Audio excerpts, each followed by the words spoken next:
My life was normal, I said, voice echoing in the cold bedroom. Now it's gone. I was alone, perched on the edge of our half-empty bed, staring at the wide, gaping closet. The left side, where my wife's clothes once hung, was stripped bare. Her blouses, her fancy dresses, the row of color-coordinated shoes, all vanished. The overhead light flickered, reflecting on the glossy floor that looked emptier than it had ever been. It started when I came home early from a business trip to Portland. I was actually excited. Managed to wrap up everything a day early. Thought I'd surprise Dana. We'd been married 4 years, together for 6. I was 29 when we married, so that put me at 32 now, her at 31. That day, the excitement in me was a slow burn. I even hummed a tune on the flight, imagining how she'd run into my arms when I stepped through the door. Instead, her car wasn't even in the driveway, and the house was eerily silent. I called out, "Dana?" But the silence that answered felt suffocating.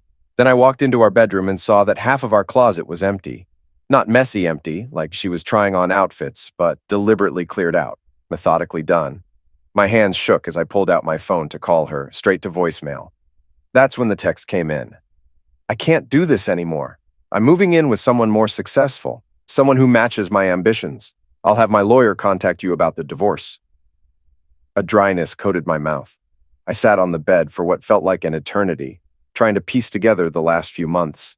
She'd been making little comments about my lack of drive, about how I never compared to her coworker Christian's unstoppable success. His Instagram was full of business trips to Dubai, a Tesla, a summer house. She'd started networking more, staying out late, coming home smelling like cologne that wasn't mine. Looking back, it seemed so obvious.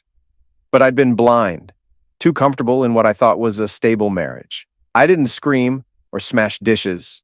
Instead, I took 3 steps. Systematically, called Jared, my best buddy who happened to be a divorce lawyer. Took photos and videos of everything, her missing items, the state of our home. Sent her a single text. Noted, my lawyer will be in touch. Then I sank into a kitchen chair, poured myself 2 fingers of whiskey, and opened my laptop. I made lists, bank accounts, credit cards, passwords, our lease, the joint phone plan. Everything that might come back to haunt me if I didn't handle it right. I was a swirl of emotions, but oddly calm. The only phone calls I ignored were from her mother, who rang around 8 p.m., and from her sister, Kira, who texted, "What's going on?" Notifications from Dana started around midnight, some frantic attempt to provoke me into an emotional meltdown, but it wasn't happening. By 3 a.m., I had a clear picture of our finances and a to-do list for the next day. Turned out the apartment lease was in my name, the utilities in my name, and ironically, she'd left her name on our joint accounts. Rookie mistake. There was a numbness in me, like a cold, sharp clarity. Instead of heartbreak, I felt only readiness. The next morning, I met with Jared to initiate the divorce. I changed the Netflix password, ordered a new keypad for the front door, and packed up a few photos of us that were left on shelves. Funny enough, she'd left behind all her important documents, birth certificate, passport, social security card, in the fireproof safe. She probably forgot in her rush to chase success. I knew that was going to be an interesting card to play. Despite her frantic calls, I didn't feel devastation. Maybe it was shock, or maybe something darker was growing inside me. I was just ready. By the next afternoon, Jared and I were discussing the next steps in his downtown office. A sunbeam cut across his mahogany desk as we pored over documents. That's when my phone buzzed with an incoming call from Kira, Dana's sister. Jared suggested I put it on speaker. "Jeremy?" Kira's voice trembled. "I'm so sorry. I should have warned you. She's done this before." I sat upright, exchanging a glance with Jared. "What do you mean?" I said. "Dana always claimed her last breakup was because the guy was emotionally unavailable." "That's not true," Kira said. "He was a normal guy. She just ditched him when she met someone she thought had better prospects. Turned out that guy was all debt and leased cars. It only lasted 3 months." I closed my eyes. So this was a pattern. Trading up, chasing illusions. Jared kept scribbling notes, nodding as if to say, "This fits our case perfectly." Just then, my phone beeped with new messages from Dana. She whined about needing her birth certificate for a new job, about being legally entitled to her passport. She even wrote, "Christian says you're obligated to give me my property immediately." Jared just smirked. "She abandoned the marital residence," Jared said quietly. "She's not entitled to a casual handover. We can do it formally through lawyers or a supervised exchange. Meanwhile, keep that phone on silent and archive everything." I gave him a tight nod, feeling a flicker of satisfaction. She'd triggered a war she was unprepared for. That same day, Dana's mom managed to get me on the phone. She spent 20 minutes apologizing, apparently mortified by Dana's behavior. This started in high school, her mom sighed. She kept upgrading friends based on money. I thought she'd grown out of it when she married you. When she found some stability, I'm so sorry. She's living in Christian's downtown apartment now, isn't she? I asked flatly. Yes, her mother said, sounding tired. He posts about it nonstop on social media, but it's all for show. His parents co-signed because his credit's too low to rent there. Dana thinks she's found this glamorous life. I can't talk her out of it. I gave a humorless laugh. She'll learn soon enough. Thank you, though. I appreciate the honesty. Hanging up, I felt a strange calm. Let them pretend. Let them plaster their highlight reel on Instagram. Soon, the truth would catch up. Over the following days, I put my life in order with ruthless efficiency. Changed every password, froze joint credit cards, got new door locks, updated the utilities to reflect only my name. I let her name remain on the old accounts, but those were all effectively locked down until the divorce was settled. Then the social media storm began. Dana's feed showcased her new life in Christian's sleek apartment. #blessed, #living my best life. Perfectly angled photos of cocktails, city lights, morning cappuccinos. But behind the scenes, as Kira informed me, the furniture was leased, the entire place basically staged. A bigger laugh came when I realized she was still using my credit card for that fancy gym membership. Once I froze the joint account, her membership ended. The next day, her social media posts shifted from morning workout selfies to long rants about toxic people controlling finances. The irony was so thick I could taste it. 2 nights later, I came home from a run to find Dana on my front steps, mascara streaking her cheeks. She looked up desperately when I approached. "Jeremy, please," she said, voice cracking. "Why won't you talk to me? I just need my documents," and I brushed past, unlocking the door. "All communication goes through lawyers," I said coolly, stepping inside. Then I shut the door on her pleas. She stayed there 2 hours, switching between crying and raging text messages. I monitored everything on my new security camera, feeling only a cold, twisted satisfaction. Eventually, her phone battery died. She left, cursing my name. That night, I packed the last of her items, found an old journal from when we started dating. Didn't read it, just tossed it in a box. The version of her who wrote those pages didn't exist anymore, if she ever had. A week later, her lawyer finally reached out. We arranged a meeting in Jared's office. Dana showed up wearing a designer dress, trying to look upscale, but I recognized it from her last few Instagram posts. She'd repeated it multiple times this week, suggesting maybe she was low on options. Her posture screamed arrogance, though. She glared at me across the conference table. Jared and I sat on one side, she and her lawyer on the other. The tension was palpable. "Good afternoon," Jared said. "Let's begin." Dana's lawyer tried to keep it formal, discussing the separation of assets. But halfway through, Dana snapped. "I want immediate access to my documents," she said. "He's holding them hostage." Her lawyer winced, clearly not having been briefed on her outburst.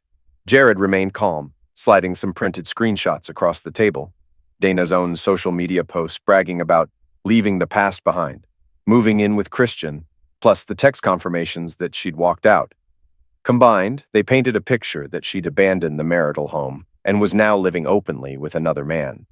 "We can schedule a supervised exchange of those documents," Jared said. "But since Miss Dana abandoned the residence without notice, we'll do it via proper channels. She can't just demand them on a whim." Dana's eyes filled with fury. "You can't do this, Jeremy," she said, turning to me. "Christian said—" I raised a hand, cutting her off. "If Christian has legal advice, he can share it through your counsel. Otherwise, I'm not interested." Her lips trembled with anger. Her lawyer tried to salvage the discussion. Ultimately, we agreed to do a property exchange next week, with lawyers or an officer present. Meanwhile, we hammered out some preliminary divorce steps. Dana kept shooting me daggers, but I felt only a grim thrill. That same week, my job recognized how I'd stepped up during a project crisis. I got a promotion, a modest title bump, better pay, more flexible hours. Ironically, all while dealing with the unraveling of my marriage. I also found solace in the gym, dropped some weight, built some lean muscle. My trainer, Marcus, introduced me to one of his friends, Adrian, a pediatric nurse who had a penchant for horror movies and dumb puns. We hit it off. I wasn't looking for anything serious, but we found ourselves talking, laughing, bonding over small joys. She was the polar opposite of Dana. No obsession with status or big, flashy lifestyles. Meanwhile, I heard from Kira that Dana's perfect new life was hitting snags. Christian faced potential layoffs at his company, was behind on rent, had a Tesla repossessed, maxed out credit cards. The illusions were crashing fast. A surreal sense of calm filled me. I was moving forward, leveling up at work, meeting new people, discovering I was more than her stepping stone. But part of me still burned for deeper revenge. Something in me whispered, they deserve worse. Kira called now and then, giving me tidbits about Dana's meltdown. One day she said, Christian's ex-wife contacted me. Apparently Christian's not even fully divorced. He has a pattern of hooking up with women to mooch off them. Dana didn't know. She's freaking out. I let out a low laugh. Sounds like karma. A few days later, I was grabbing sandwiches with Adrian downtown when Dana walked in with a friend. She spotted me, paused, her eyes flicking to Adrian, who was giggling at one of my silly stories. Dana lingered by the counter, pretending to read the menu for a good 20 minutes. I kept chatting with Adrian, making sure to laugh casually, leaning in. I glimpsed Dana's reflection in the glass display. She looked both furious and confused. She left without ordering, shooting me a venomous stare. That night, texts from her flooded my phone. I can't believe you moved on so fast. Who is she? We need to talk about us. I made a mistake. I forwarded them to Jared, then turned off my phone and finished a movie with Adrian. The next morning, Dana showed up at my workplace, disheveled, clutching a Starbucks cup. Security stopped her from coming upstairs. She waited in the lobby for hours.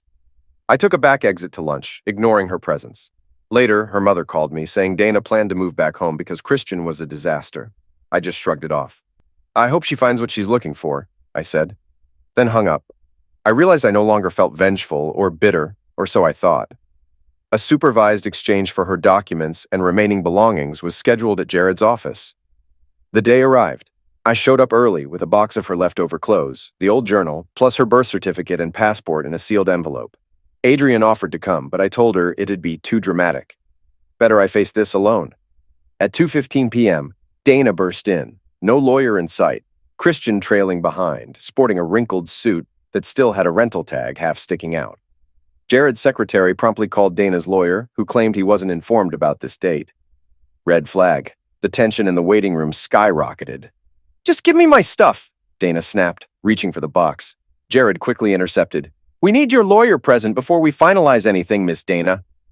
That's when Dana exploded, voice rising to an almost shriek. You think you're so smart playing these little games while I'm trying to rebuild my life? Did you enjoy watching me struggle? Was this your plan all along? I kept my voice steady.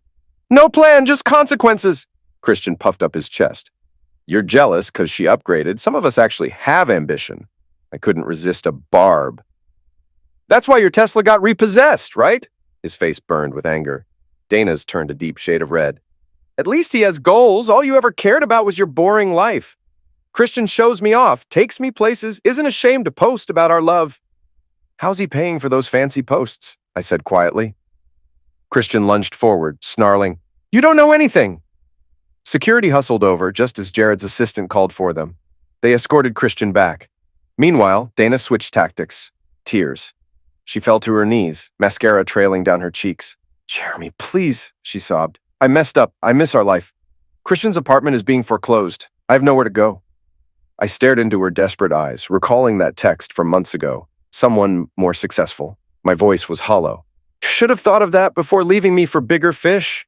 She let out a choked scream. You heartless bastard. I gave you the best years of my life. I could have had anyone, but I settled for you. That's why I'm letting you go, I said calmly. So you don't have to settle anymore. Security finally dragged them out the glass doors. Outside, I saw them arguing in the parking lot. Christian waving his arms, Dana shrieking. A twisted satisfaction coiled in me, but it wasn't enough. A part of me wanted to see them ruined beyond measure. That evening, I got texts from Dana's mother scolding me for humiliating Dana in public. She called me cruel, said Christian claimed I was practicing financial abuse. I rolled my eyes.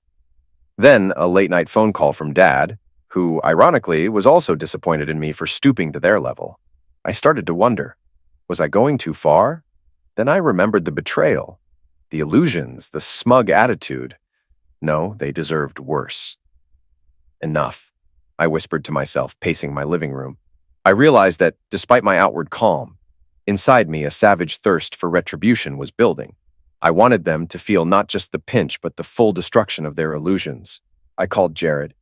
I have some evidence, I said, voice trembling with dark excitement. Financial stuff, possibly fraudulent, Dana forging my signature on small bank transfers, Christian scamming. Think we can push that? Jared sighed. Jeremy, we can file a complaint, sure. It might lead to an investigation.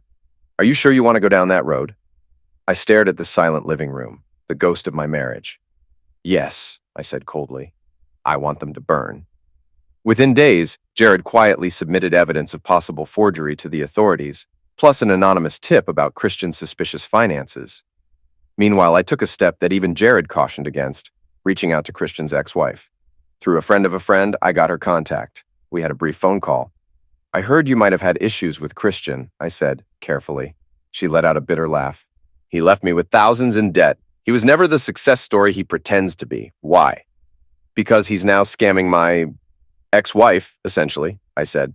Any chance you have proof of his old stunts? She emailed me some old documents, credit card statements, messages, enough to paint a picture of a habitual con man. I forwarded it to Jared, along with a note. Use this if needed. Jared's response, you're playing with fire. But understood. Yes, I was. And it felt good. Over the next month, everything I'd set in motion came to fruition like a symphony of destruction. Christian defaulted on rent again, prompting eviction. The staged furniture was repossessed. He and Dana ended up squatting in a cheap motel or possibly at her parents' house. She posted on social media about hitting rock bottom, blaming me for ruining her life, claiming I withheld crucial documents so she couldn't get a new job. I watched from a distance, unmoved. Kira told me that the investigation into Christian's finances had begun. He might be facing lawsuits from old victims. Meanwhile, the divorce papers were nearly finalized. Dana's meltdown escalated. He manipulated me into leaving, she wrote online, painting herself as the victim of my neglect. Our mutual friends, those who once pitied her, turned skeptical upon seeing contradictory evidence. And me? My career soared. I'd found new strength, new confidence. Adrian and I grew closer. She offered a warmth and sincerity that reminded me life could be kind. But a piece of me still reveled in the cruelty of it all. They messed with the wrong man. A final hearing arrived for the divorce. A formality. The judge, having seen the evidence of Dana's abandonment, the documents, and her own public confessions, ruled overwhelmingly in my favor. I got to keep the apartment, the lion's share of assets. She was granted none of the spousal support she'd demanded.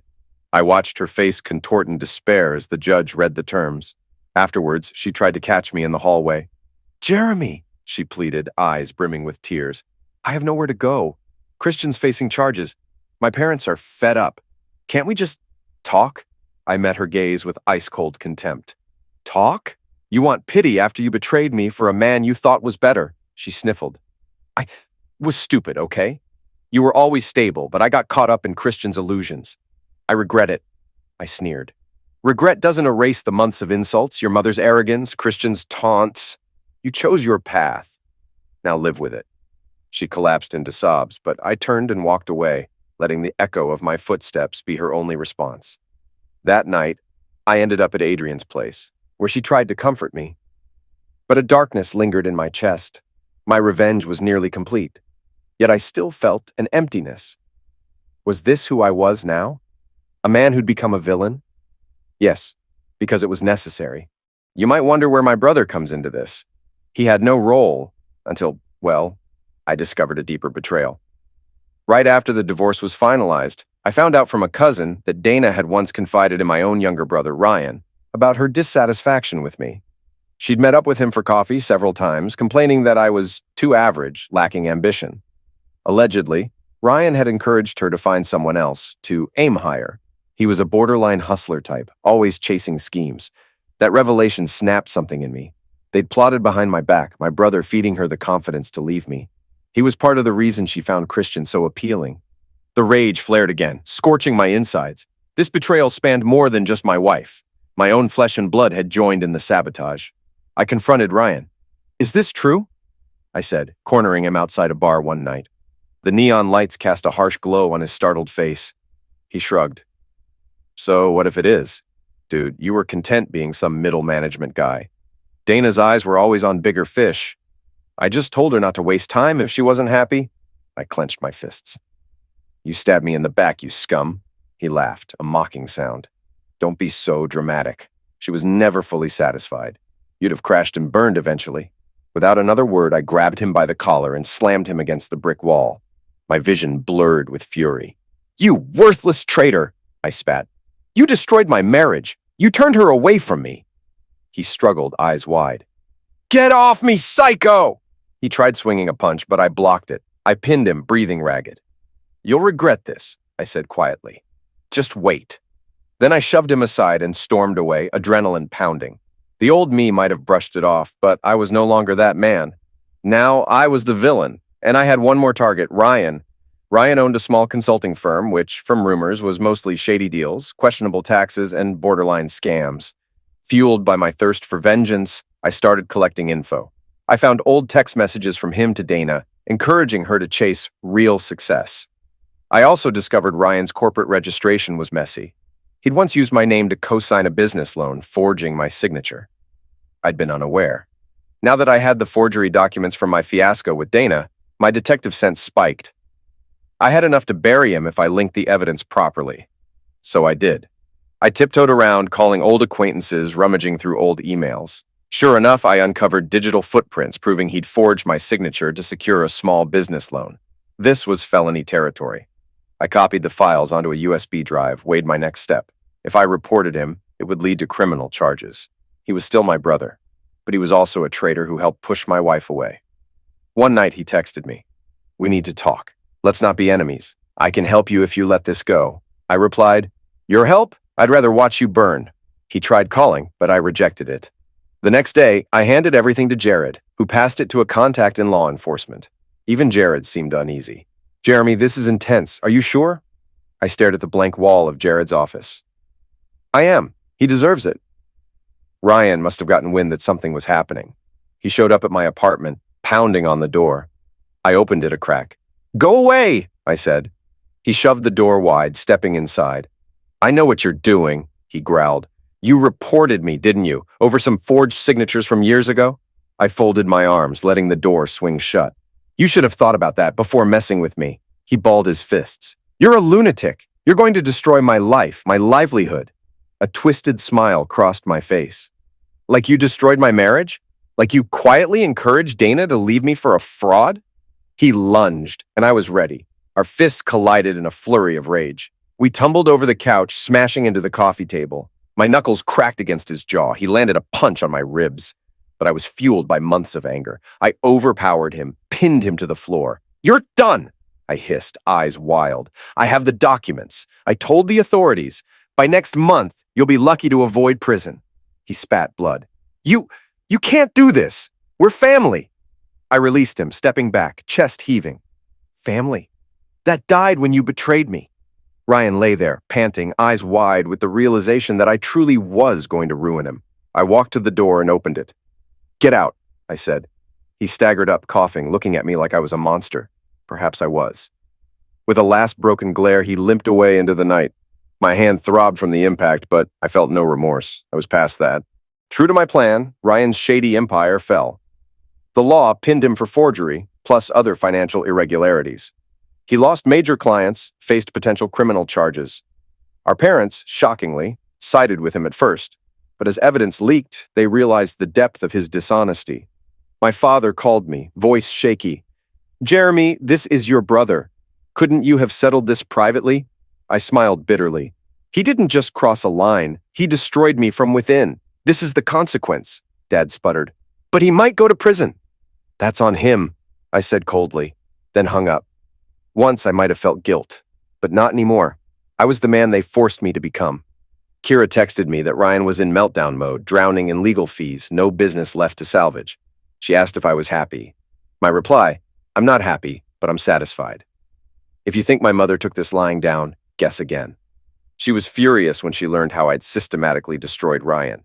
She stormed over to my place one Sunday afternoon, banging on the door. I opened it, arms folded. How dare you? She shouted, eyes blazing. Ryan is your brother. You ruined him! And that poor girl, Dana, she's homeless now. You're heartless!" I snorted.